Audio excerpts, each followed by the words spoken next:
Hi, hello everyone. On behalf of the National Alliance for HIV Education and Workforce Development, also known as NAHUD, I would like to welcome you to our monthly webinar series and thank you for participating. Before we begin, I would like to review some housekeeping items. We invite you to use the chat to engage with your fellow attendees. We do have a chat waterfall where we ask that you add your name, your organization name, and are you using any mindfulness tools in your practice? We invite today's session is being recorded. The session recording and a PDF of the presentation slides will be added to NAHU's website as a resource. You will receive this information in the post-webinar email that will be sent out through Zoom tomorrow.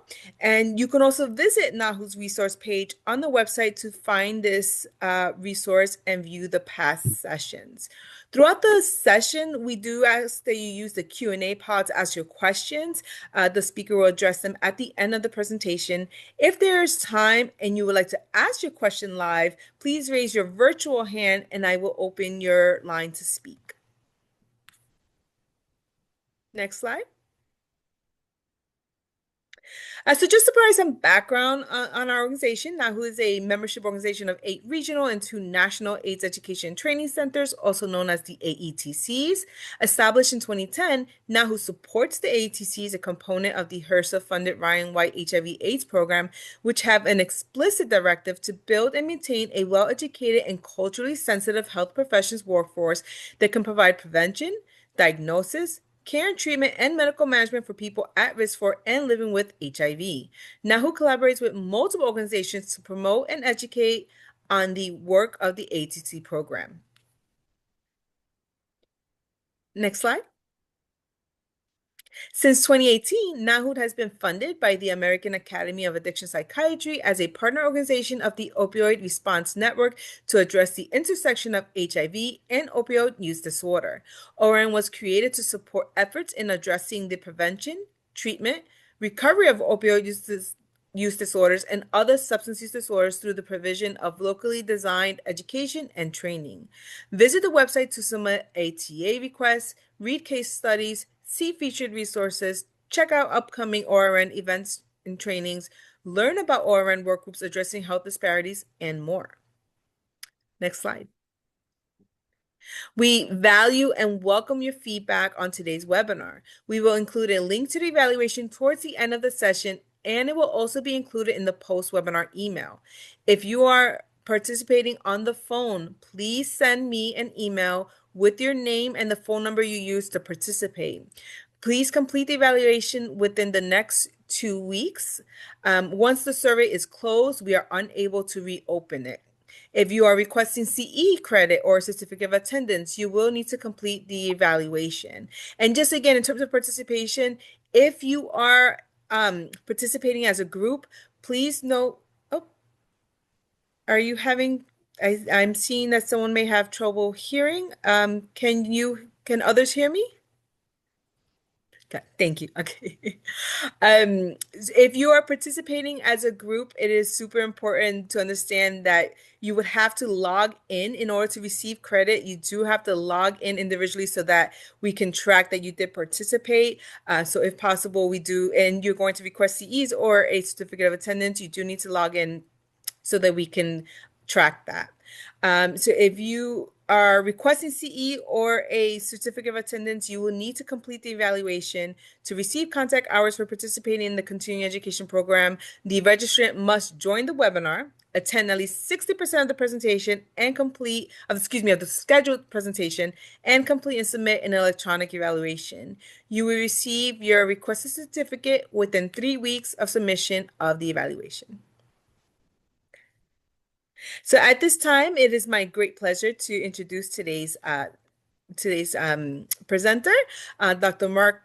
Martin McElhenney is an assistant professor of clinical medical psychology in psychiatry at Columbia University Irving Medical Center and research scientist at New York State Psychiatric Institute.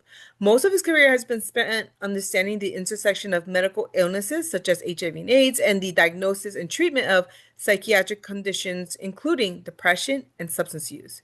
Early work include conducting randomized clinical trials of novel antidepressants in people with HIV/AIDS. He has worked with a therapist on three NIH-funded projects investigating the use of ketamine to enhance mindfulness-based therapies for the treatment of substance use disorders. He is currently working on two trials using psychedelic treatments for depression. So, again, it is my great pleasure to introduce Dr. Martin, and we are so excited for this talk today. Thank you for the nice introduction, Liz. I appreciate it. And welcome to you all, and happy May, happy Friday. So I'm going to be talking about mindfulness-based relapse prevention, particularly for populations with HIV.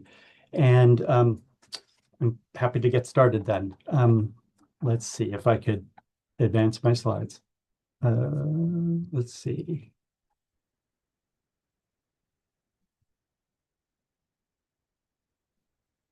Sorry about that.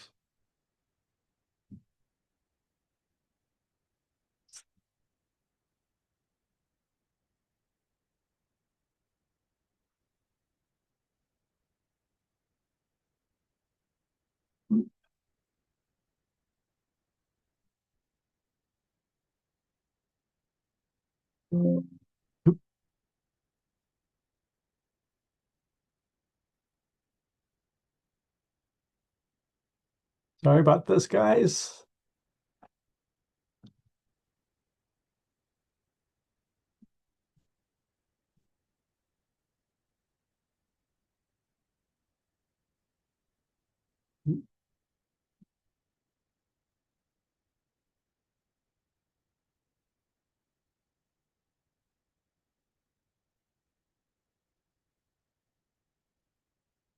Okay, can you see my slides? Yes, we just need to be in presenter mode. Okay, I'm not sure why when I'm in, oh, there we go. Okay, I'm just gonna, sorry about that. I'm just gonna move through these disclosures and which will be available on the slides when they're sent to you. I don't have any conflicts to disclose, but let's talk about the objectives. So we're gonna learn about what is meant by mindfulness and a mindfulness practice, and understand the theoretical foundations of MBRP, and then putting some of the principles of MBRP into action and learning some of the basic mindfulness techniques. And then explore a little bit the particular benefits of mindfulness to those living with HIV and AIDS. So just quickly, a little bit of background. Mindfulness and its origins. Buddhism is a faith founded by the Buddha in India about 2,500 years ago. And it involves sati, which is this essential aspect of the practice of Buddhism. And that has been translated to mean mindfulness, to remember to observe, to maintain awareness of reality, a reflective awareness, and then also concentrated attention.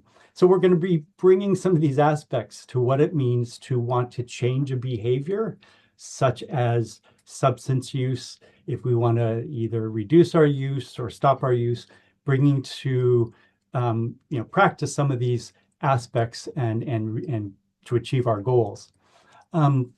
Mindfulness, what is mindfulness? Again, John Kabat-Zinn, he defines mindfulness as awareness that emerges through paying attention on purpose in the present moment and non-judgmentally to the unfolding of experience moment by moment. And I've just kind of put these in a bullet format because they're really useful to think about, kind of being aware without judgment and being able to kind of be present moment by moment.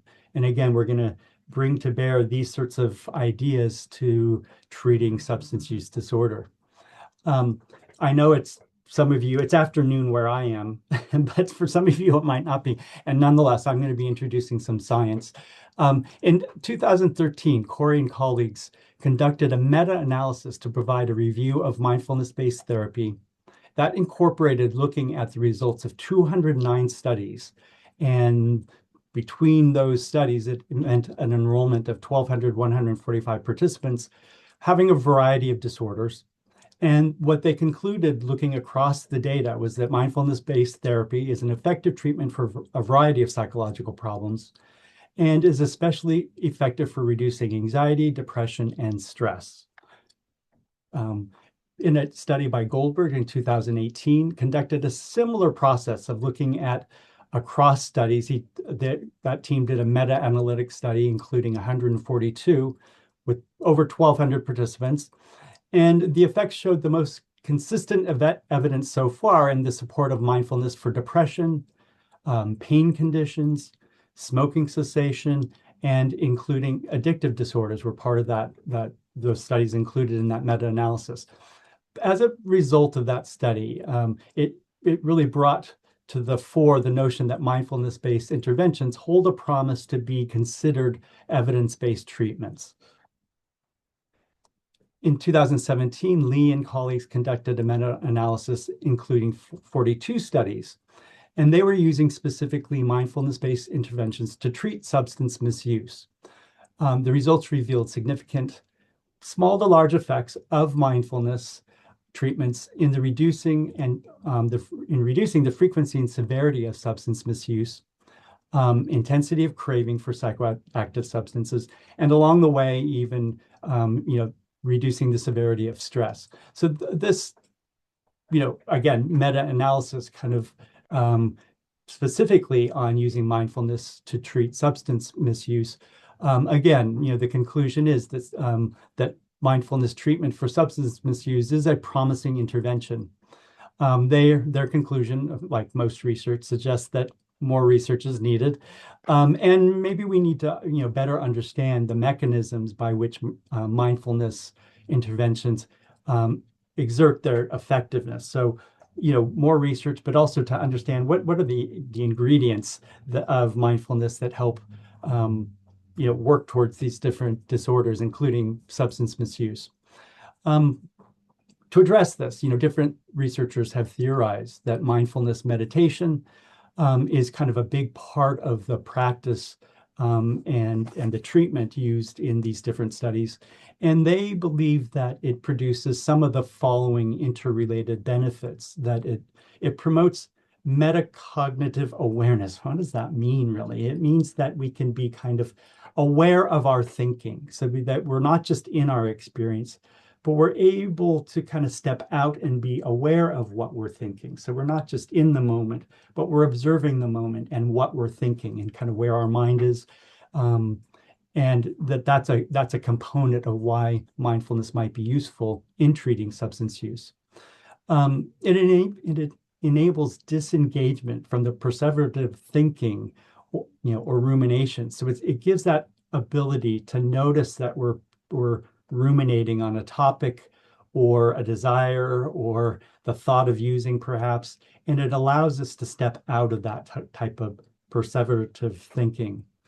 It also improves attentional capacities through gains in working memory. So they've done some studies that suggest that working memory improves through meditation, and if we're better able to engage with our working memory, that means that we're able to hold an idea in our head, hold another idea, and work between those ideas, and to be able to kind of hang on to the data we put into those parts of our memory. That if we're able to move between them, we might be able to reason a little bit better. It also contributes to more effective emotional regulation strategies. So to be able to be kind of aware of our emotions and then to respond to them versus just react, and to kind of be able to be in our emotions and perhaps have a little bit better control over them. So these may be some of what is working when mindfulness is being employed to treat substance misuse. Just to touch on kind of its specific benefits for those with HIV, there is some connection between mindfulness and the immune system. And Black and Savitz in 2016, they did a meta-analysis that included 20 randomized controlled trials. Across those trials, it included more than 1,600 participants, and they found some tentative evidence that mindfulness meditation modulates some select immune parameters in a manner that suggests a more health-promoting immune profile. To be more specific, mindfulness appears to be associated with reductions in pro-inflammatory processes and increases in cell-mediated defense parameters, such as CD4, and increases in enzyme activity that guards against cell aging. So they're suggesting, looking across some of these studies and research that's been done, that there are some kind of pro-immuno effects of mindfulness. And perhaps this is just another extra benefit to employing mindfulness, particularly in HIV positive population. Further science along these lines, Gonzalez, Garcia, and colleagues in 2004 report on the results of a randomized control trial. So they were specifically undertaking a trial, and the purpose of their study was to see the effects of mindfulness-based cognitive therapy, or MBCT, on quality of life, emotional status, and then immune status over a 3-month period. The people in the study were diagnosed with HIV prior to 1996 and were on combination antiretroviral therapy for a minimum of 5 years. And then those participants were randomized, 20 were randomized to MBCT, and the other remained as controls and were just kind of followed up in a routine way. Quality of life, psychological stress, depressive symptoms, anxiety symptoms improved in the MBCT group compared to the control group. And during the follow-up, patients in the MBCT group had significantly increased CD4 count. So once again, they're kind of noticing that kind of introducing mindfulness, in this case, mindfulness-based cognitive therapy, did have an impact on the immune system, which is, again, a really nice outcome for this study. Okay, so what about the practice of mindfulness? How do we do this? What ways do we, what methods do we encourage then? And it's many different ways to cultivate mindfulness. One is meditation. That's kind of the obvious way. There are breathing exercises. I think I have found these really helpful with some of the patients that I've worked with. And it's just a very simple way of introducing a kind of paced breathing, where we're really encouraging to sit quietly and to kind of get comfortable, just notice our position, and then breathe at a ratio. And this one standard form of box breathing is a 4 by 4 by 4 by 4 pacing, where we inhale to a pace of 4, we hold for a pace of 4, exhale to a count of 4, and then inhale again at a pace of 4. So there's kind of, again, we're going around the box. We could visualize this. There are YouTube videos that will kind of walk you through the inhalation, the pause, the exhalation, the pause, the inhalation.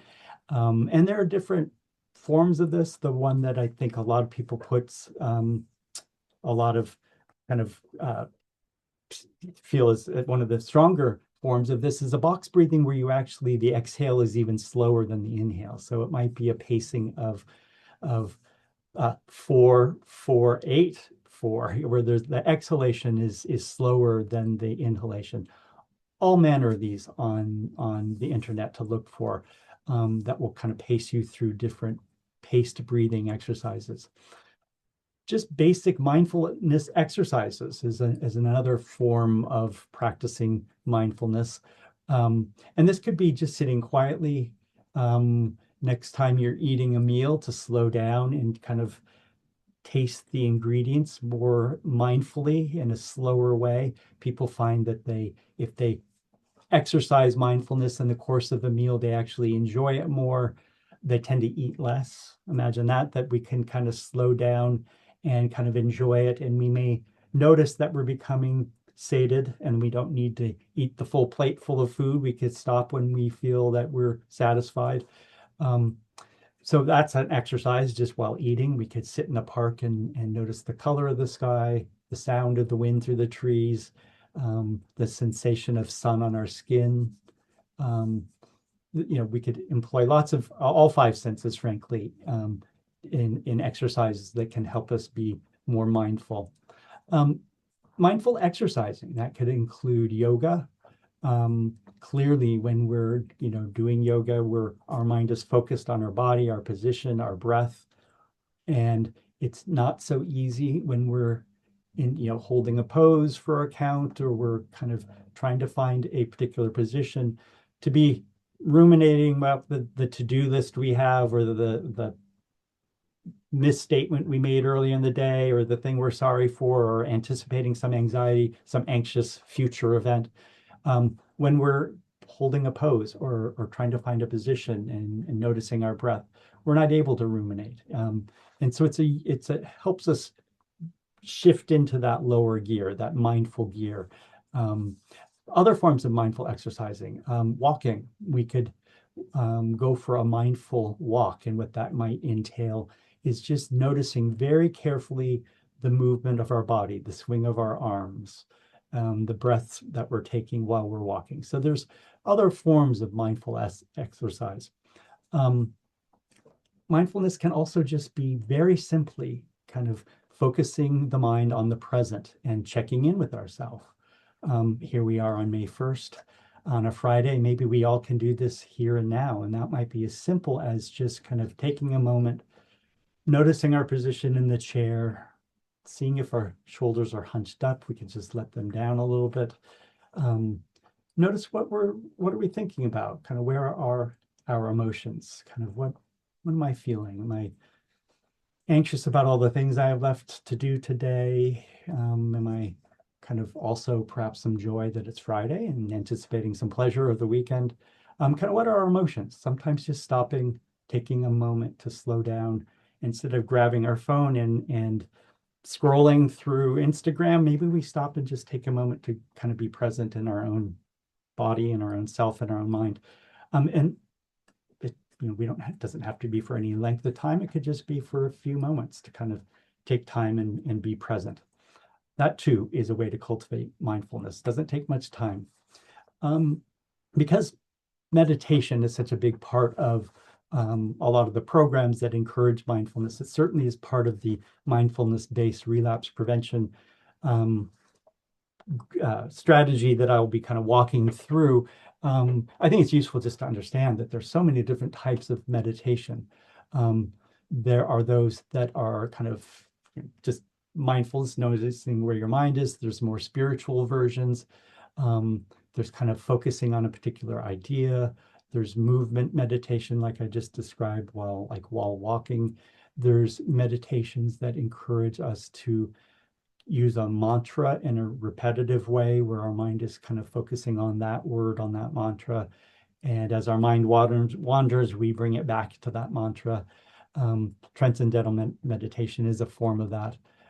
There's progressive relaxation. I think this is a really great type of meditation, where we might just like do a body scan sort of thing, where we kind of just notice our feet, our toes, and slowly move up our body, and just kind of notice the different muscles and relaxing them, feeling the different ways in which our body may be hitting the chair or the pad that we might be laying on. Just kind of noticing different parts of the body and letting the body relax. I'll be referring to a loving kindness meditation in the program that I'm going to be talking about. And that is a meditation where we will encourage people to feel what it might be like in the course of a meditation, to imagine that they're sitting next to someone who is very supportive and loving, who's been a positive part of their life, just what it feels like to feel them present. And in the course of that meditation, we move maybe, now imagine that you're sitting next to an earlier version of yourself and what that feels like. If you were imagining yourself as a child, to sit and to feel what it might be like what do you feel towards that earlier version of yourself? You might feel protective, you might feel loving kindness towards them, and wishing them well. And so through meditation, experiencing those emotions. Visualization meditation, this is perhaps the one that I find myself the most often drawn to. I lived for a moment in Hawaii after undergrad school, and I used to go to a particular beach. And to this day, I go back to Lani Kai Beach for a walk when I want to visualize a meditation. And it's just kind of imagining with my eyes closed, sitting quietly, what it's like to be in that place, what I might think, what I might see if I was to look to the left, feeling my feet in the sand and hearing the ocean and the breeze through the palm trees, and just visualizing that for a period of time and what it's like to, quiet my mind, take it off of the past, the present, but just being present in that moment and experiencing that. That's a form of meditation as well, visualization.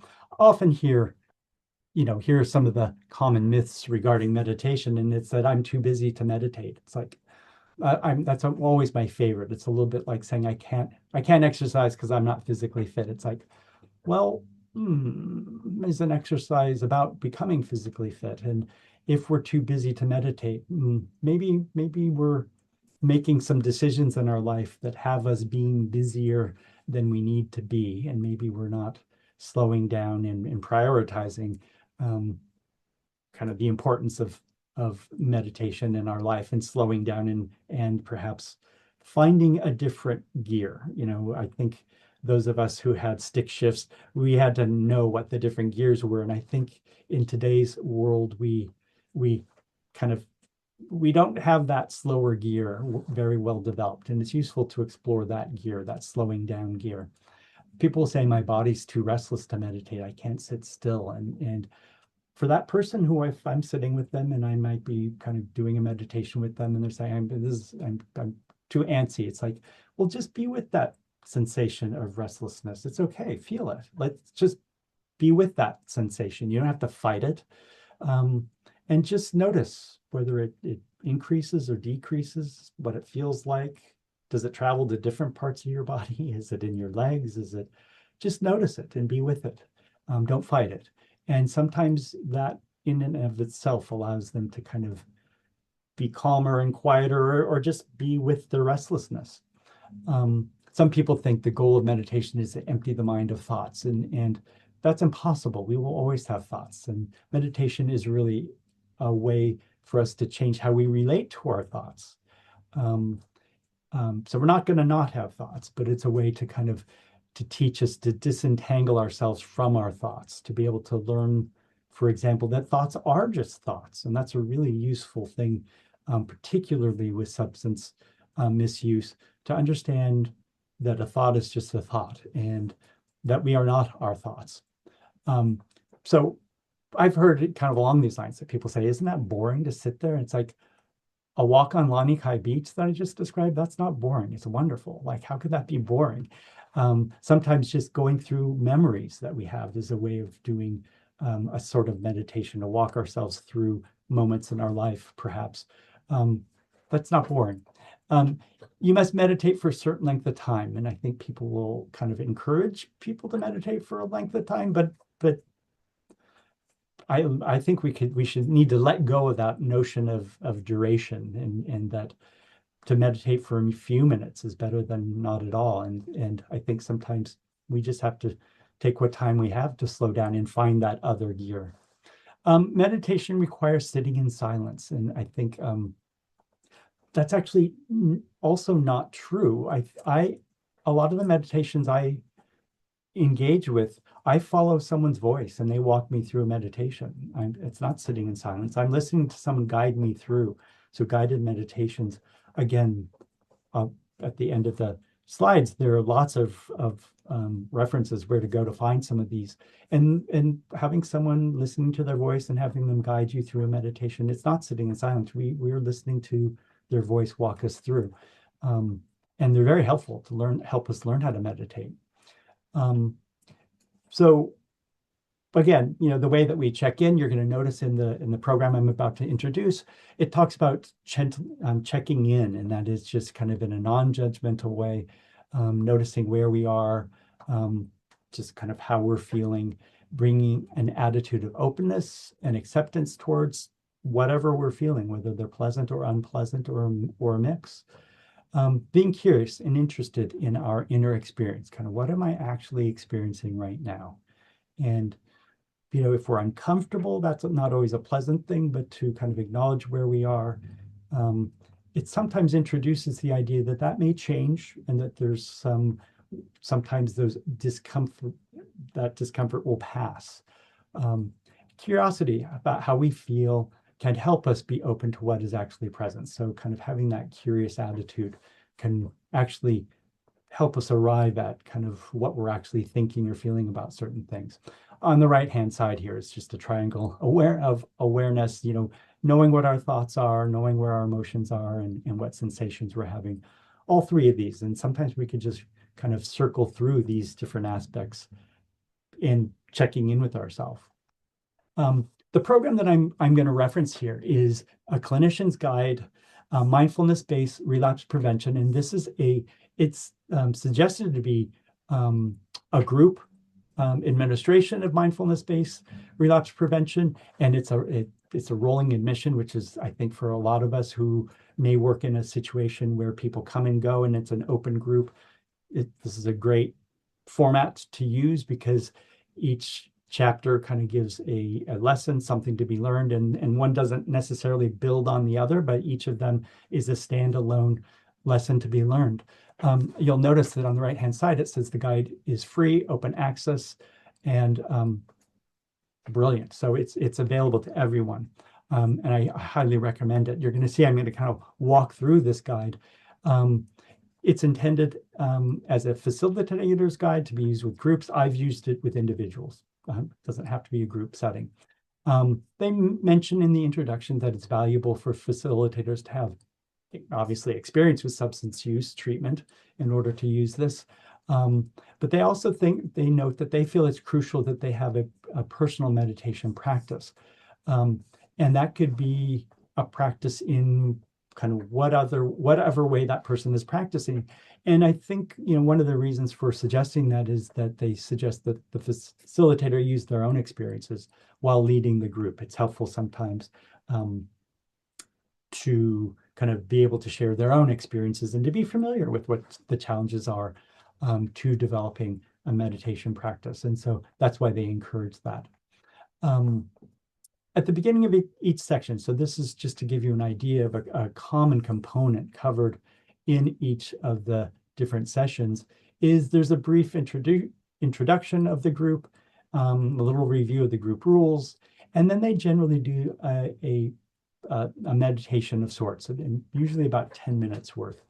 And people say, kind of, what is that like? And it's interesting how to get feedback from people kind of during that meditation, what it was like afterwards. It's useful to do this check-in afterwards, kind of what was the meditation like for everyone? And people kind of have their notions and express their experiences of it, which is actually very helpful. If I'm doing this individually, I will sit and meditate with the participant that I'm working with, and we'll kind of reflect on my own experience in that moment, what it's been like. Another component that is covered in each session is kind of giving some sense of how mindfulness relates to recovery. So kind of its relation to recovery is always kind of part of this introductory part. Again, throughout each session, emphasizing the importance of a regular practice and encouraging and supporting having an outside mindfulness practice, whatever that looks like. There's one fellow who I was working with who he just was not able to sit and do meditate. It was just, he tried, it wasn't really working for him.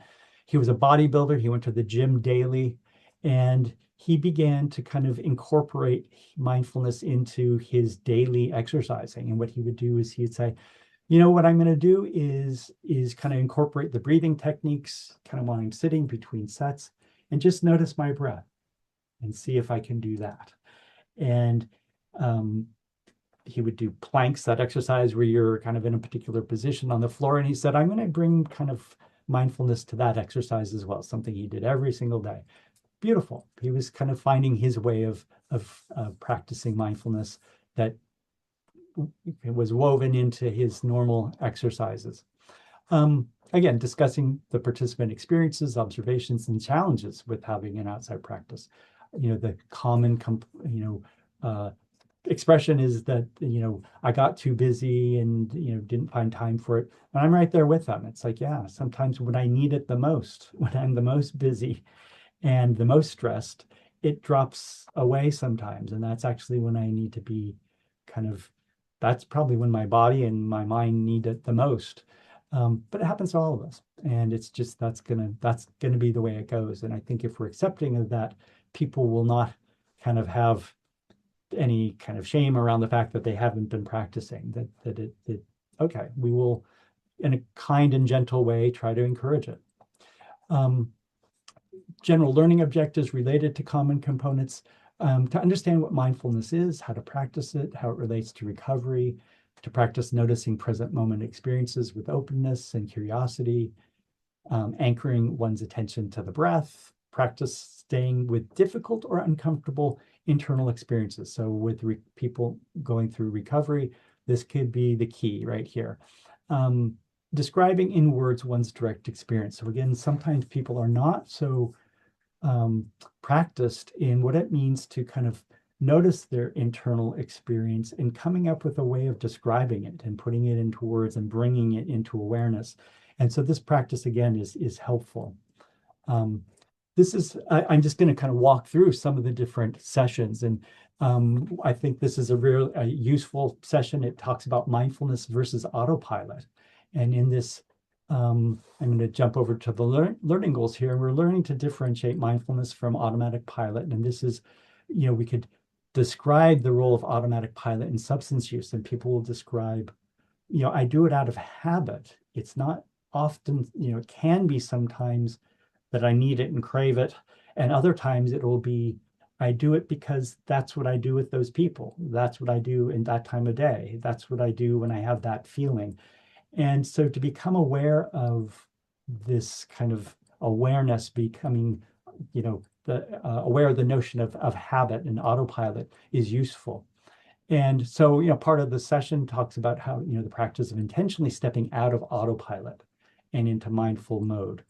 Um, uh, we teach what's described as sober space, and I'll, this is where we encourage people to kind of, when they're at a tense moment, when they're at a kind of, and they notice this is a dangerous moment, or this is kind of one of those moments of tension, is to stop. It spells out sober.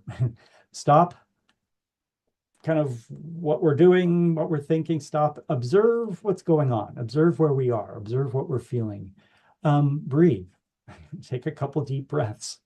And then the E is expand our awareness. Okay, what is going on in the larger context here? And then we encourage a response versus a reaction. Okay, oftentimes if we don't kind of rise up into that place of awareness, we're more likely just to react to the situation versus slow it down and respond. In the vignette here, it talks about Marcus, 44, living with HIV for 12 years, stops at a local bar each day on his way home from work, a habit so ingrained he barely knows it. And in this session, he described, I'm not thirsty, I don't need a drink, I don't want a drink, I just go there and have a few, it's just out of habit, it's on his way home. And for him to recognize that automatic pilot pattern was like, okay, I've got to find a different, pattern here. This is not helpful. Finding a different route to walk home was the first step. And so he wouldn't just automatically find himself without really even kind of noticing that there he was at the bar. So that was a useful little exercise for him.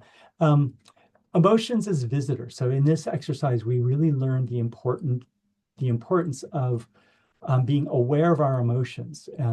In this session, we read the poem "The Guest House" by Rumi. And in this poem, Rumi talks about that being human is a guest house. Every morning, a new arrival comes. That new arrival can be joy, a depression, meanness. Some momentary awareness comes as an unexpected visitor. And in the poem, Rumi suggests that we welcome and entertain them all. Along the way, he says, that treat each guest honorably, to be, so instead of, pushing difficult emotions out of our awareness, it talks about the role of difficult emotions in substance use, that oftentimes we may be using substances to anesthetize ourselves from the difficult emotion. And in this session, it talks about accepting and sitting with emotional discomfort, identifying ways in which challenging emotions are like these emotional visitors that Rumi refers to in the poem. At the end of the poem, he says, "Be grateful for whomever comes, because each has been sent as a guide from beyond." So welcoming them, kind of what can I learn from this emotion that I'm having, and welcome them, be open to them, and learn from them. In the vignette, Denise, and again, I want to be clear, I've changed the names and ages of these people to be able to talk about some of the things, was using alcohol to numb the shame that she felt related to her HIV status and kind of the challenges of relating that status to a partner. That was a upcoming stress that she was experiencing. And she kind of was talking about what it meant to sit with that shame as that emotional visitor and noticing it in her chest. She would kind of notice it, would feel it, and kind of learn to breathe through it. One of the things she noticed was it doesn't stay forever, and that the emotion will knock on the door, but eventually it leaves. And to be able to ride out the emotion was useful for her to kind of feel it, and kind of once she was able to be more comfortable with it, to then kind of decide what to do with it and kind of how to handle a situation that she did feel some shame about, and be able to deal with it in a more kind of aware way. In this session, we talked about responding versus reacting, and this, I mentioned this before. This is that sober space again, but here we actually exercise it. We actually try imagining doing, kind of walking through kind of the sober exercise, that the stop, observe, breathe, expand our awareness, and respond. We practice that sober exercise in a difficult situation. So we actually kind of have people fantasize of one of the difficult situations, perhaps that led to a lapse in their use, and imagine what it might have been like to kind of use this approach to kind of had a lapse off at the pass. And so we might discuss the ways that we could use this sober space in triggering situations. The example I'm bringing here is Rosa felt an intense urge to use cocaine when she runs into a former using partner while walking through a park. So she kind of would bump into the same partner and same friend who she would use within the park. And she would kind of in her mind practice this sober breathing space if she was to encounter this person in the park, and that she would kind of stop, observe the tension she was feeling, expand her awareness. Oh gosh, this is that tense moment I was kind of expecting. And my response is that she had rehearsed was to kind of walk the other way, wave from a distance, and move on. And she said it, I took a minute to think it through, and that minute was everything. That minute was enough to kind of make a kind of a decision that was more in line with her longer term goals than just reacting to it. I'm going to keep moving along here. This is seeing thoughts as thoughts. And this is really an important lesson for people, for all of us to learn, is differentiating thoughts from bodily sensations and emotions. So we could describe the role of thoughts in the relapse cycle, kind of the thought may come into mind, and then practice mindfully noticing the thoughts, that they are just thoughts. They arise in our mind, but they are not truths, or they are not commanding us. Carlos, 33, struggles with the thought, "I'll never be clean." And every time he misses a dose of his buprenorphine, he would observe, that's just the thought. I can be clean someday. It is possible for me. There's that kind of, it's not a useful thought. I'll never be clean. It's not useful. And so to be able to label it as a thought, and that it wasn't a fact, was helpful for him. Again, helping people understand, that thoughts are thoughts. People will say, I can't not drink. I have to drink. And it's interesting, you know, one of the people in the groups played a mind exercise with someone, and he said, if I was to give you $1 million to not drink tonight, do you think you could not drink? And be like, I could not drink for $1 million. Well, clearly he was, maybe he could not drink. It just would take the right motivation, perhaps, and the desire and the commitment to not drink. But it was he at that moment. He's like, yeah, I think it would be possible. Helping him get to that motivating place is perhaps a challenge, but just to entertain the idea that it's a thought that I can't live without the substance. It's just a thought that people will kind of arrive after kind of working on the issue that they in fact can reduce their use or stop using. It's just a thought that they have that they have to use. Surfing the urge, and this has been a really interesting exercise where we help people kind of the similarity of an urge or craving as an ocean wave, that it kind of picks you up, it increases your kind of agitation. You might notice the experience of craving, but instead of pushing it underground, to kind of notice it with some curiosity, accept it, explore it, notice that it passes. It's never permanent, that it will change in its form and its strength. And to experience that kind of ability to ride out a wave of craving is helpful. People kind of learn that, yep, here it comes, but I can ride it out. In the example here, Tanya experienced intense craving for meth, was her substance of use. And it should be triggered by her medical appointments, and that would kind of get her anxious. And she practiced urge surfing, watching the craving rise up like a wave. It peaked and then it fell away, and she fell away without needing to use. And she described it's like a wave. If I ride it out, it passes. A super useful piece of information for someone to use. Following your values. And in this meditation, we help people define their values, describe their role in their recovery process, knowing what they are, and the ways in which mindfulness can lead towards their values and valued living.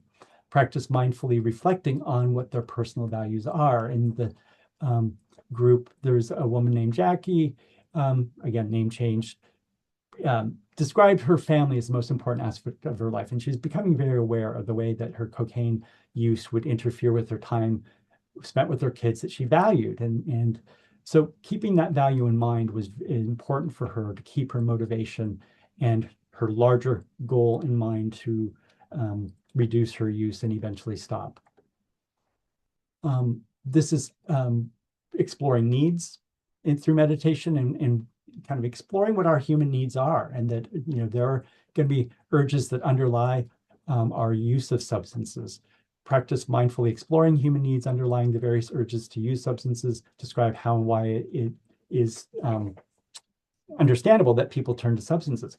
I worked for a period of time with men who used meth in the context of sex, and kind of disentangling the use of meth and their desire for sex was a very tricky business. And for some, it took understanding that there are going to be these natural urges for sex, but that we need to learn how to disentangle them. And that for a period of time, it may be that they are going to have to put sex on the side for a while. Again, those urges are going to be there, but riding them out may help them get past their desire for meth. In this example, Kelly, 29, newly diagnosed with HIV, was using marijuana daily to manage insomnia and anxiety about her future. In the exploring of her needs, she identified the underlying need. I just didn't need to feel safe. And this helped open a conversation about her care team about, getting sleep and getting support, and kind of the learning to feel safe again, despite kind of the challenges of having a new diagnosis. I mentioned that there are lots of places for paid subscriptions. There's also some free apps. Again, these slides will be made available to you. These are just some of the basic apps that help us, that help support a practice of mindfulness in all sorts of ways. There are some websites where we could download meditations, and also some books. I gave a whole list of books that help that are, I have one sitting here, which is an 8-week plan for finding peace in a frantic world called Mindfulness. Oops, there we go. Anyway, it's on the list here. All of these are great ways to develop mindfulness that we could suggest to our clients. And there's a second page of resources. This is the Addictions Recovery Skills Workbook. This is also a useful book. Here's the book I just held up. And let me stop here with this and perhaps could answer some of the questions. Great, thank you so much. Yes, we do have some questions in the chat. Excuse me, in the Q&A. Okay. I just want us to going to start with some research has come out showing that meditation can be harmful for people with serious psychiatric conditions. How has this been part of the conversation around mindfulness for individuals living with substance use disorder? So, if someone is, if I was sitting with someone once and they were noticing they would hear voices sometimes, and sitting during quiet times, that it was that could be a moment when they would hear voices and it was difficult for them. They're like, this is very upsetting.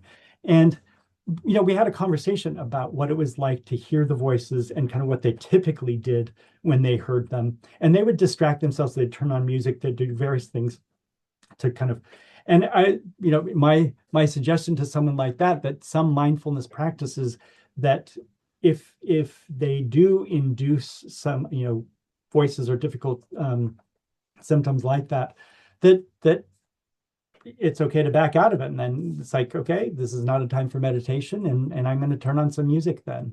Or they could sit quietly and listen to music. There are other forms of meditation than sitting, like for that particular individual, it seemed to be the quiet, the intense quietness that kind of seemed to invite some of their more challenging psychotic symptoms. And for them, it was like, so put on some nice music and just sit quietly and notice the music then, and find other ways to meditate that don't induce those symptoms. So I think we have to be, of course, aware of adjusting what mindfulness might mean for someone along these lines. It might not be the sort of practice that we would kind of introduce at that point. Maybe at a time when there's symptoms, psychotic symptoms, hopefully that they begin to kind of resolve and quiet down, then maybe that's when we might introduce mindfulness. Mindfulness does not have to mean meditating. It could mean at a time of day being present and just kind of knowing kind of, what does my day hold for me? What do I want to do today? I want to adhere to my meds. I want to not use that substance. And so I'm going to go about planning my day in a way that takes me away from those things I don't want to do and towards the things I do. Even just a 1-minute moment like that, we might call that mindfulness. It's just kind of, so that, I think we have to adjust for patients with who might have different symptoms. We have to be aware of that. And this is more of a comment, not a question, but I thought this was great. Visualization meditations are great. My clients report connecting with themselves in the best of times. Absolutely, 100%. I mean, I think that's it's my go-to on that sleepless night, when my mind's going. It's like, well, I could be here with my mind going, or I could go for a walk on Lanikai Beach and on Oahu. Guess what my choice is going to be? And next thing I know, I'm asleep. So they work. Do you think that systemic review of mindfulness meditation-based interventions, for substance use disorders provide preliminary evidence of efficacy and safety? Definitely. I mean, I do think there's enough evidence at this point that is, I think there's been enough kind of data at this point to say that they are reaching the point where they are kind of, we're nearing the point. Another 10 years of research and we will, I think, well, we'll see what the data tells us, but I think that they will bear out as kind of an evidence-based treatment. And do you think that mindfulness may perform as well as or better than CBT in certain populations, especially those with co-occurring psychiatric disorders? So it's interesting. What I would say would be, I think CBT, of course, has, if in most of the kind of pitting one approach against the other, CBT seems to kind of, for the most part, outperform the rest. But interestingly, if you look at some of the CBT, kind of what they're actually doing, some of it is mindfulness, by the way. And I don't think that our mindfulness approaches have to kind of exclude CBT aspects. I mean, it's not kind of a one or the other. When it comes to research, sometimes they have to make clear that they're engaging in manualized CBT and they're kind of using kind of maybe a manualized mindfulness. But in actual practice, what's actually happening out there in the world, I think it's going to be, there's an overlap between these two approaches. And I think it's useful for us to kind of use aspects of both of them, frankly. I mean, I think the evidence is pretty strong in favor of CBT. However, there are aspects of mindfulness that I think could really enhance CBT, frankly, and make it even stronger, perhaps. Can mindfulness be overused? Can individuals become disengaged, daydreaming, or find themselves detached from reality? So this is a moment where there are certain kind of disorders. There's certain psychological disorders and some of the symptoms can be that avolition that we sometimes see that go along with psychotic diagnoses that, for example, schizophrenia. There's kind of the negative symptoms that we sometimes see where people kind of retract and pull back from engagement in the world. And I could see that, calling that a mindfulness treatment, if they feel like they're doing mindfulness, I don't know that that's necessarily useful at that point.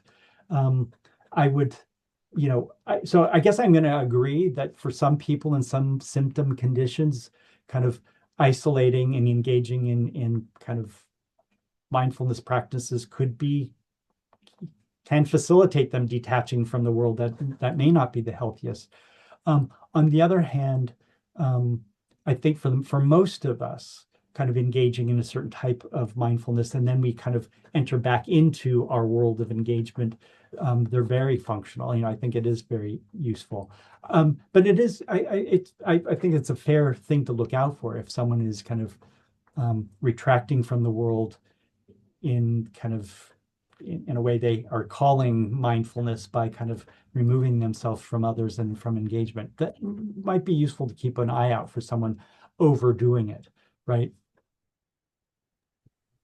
And in your current research with psychedelics, have you been including persons with HIV specifically? The specific studies that we're working on, thank goodness, the sponsors of the studies do not kind of take out of the study people so there are certain health conditions that would make perhaps some of the trials maybe not as safe for them. I'm very happy, and I don't know that I participate in the study where they would say people with HIV were not allowed to be in these studies. So they're all part of these studies. I wish that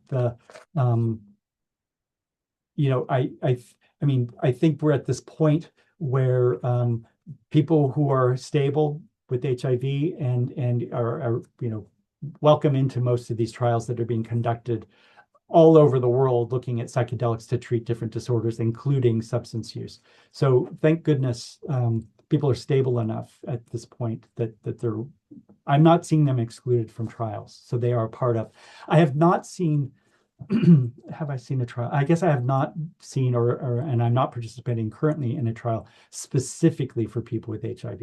I think it's a good question. I mean, I think it would be really unfortunate if people weren't included, and perhaps there need to be some trials specifically for those with HIV. And how about DBT? How can it help with substance use disorder? So DBT, I mean, I've seen it. I don't have as much experience with DBT. We were using it in a group of patients with eating disorders. Is kind of a group that we were using it for. And I think what would I say? I think there's some of the skills one learns in DBT are certainly helpful, and I think they're the emotional kind of regulation piece, I think, is a nice has a nice transfer onto substance use. So there are overlap um, in kind of using DBT for other purposes, but for substance use, I think there are some, again, some skills to be learned from that that are helpful.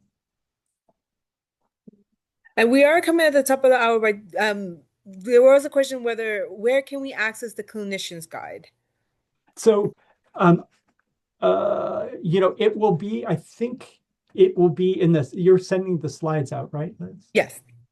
And I believe in that slide, it gives the website where one could get this clinician's guide. If it's not, if I go on now and try and it's not there, oh look, I think someone just posted it. Thank That you was again. quick. Thank you, Heather. And if it doesn't work, we will send one out in the email. Liz and I will make sure that that happens, that you get access to that guide. It's a great guide. Absolutely great. And one last question. Are the art activities considered a mindfulness practice? Say that again. Are Are the art activities considered a mindfulness practice? the art activities? Uh, yes. I would say definitely. If you're bringing that presence of mind to it, it can certainly art activities. Painting is a very can be kind of if you bring your focus in your mind to the presence of painting. I mean, one could paint and be, anxiously thinking about those things they have to do, but if you're bringing your kind of awareness to the color and the application to the canvas, if that's what you're doing, and focus in that way, that's mindfulness right there. So 100%. Well, thank you so much, Dr. McElhenney. We really appreciate your time and the information you provided that I feel is so impactful for all of us, right?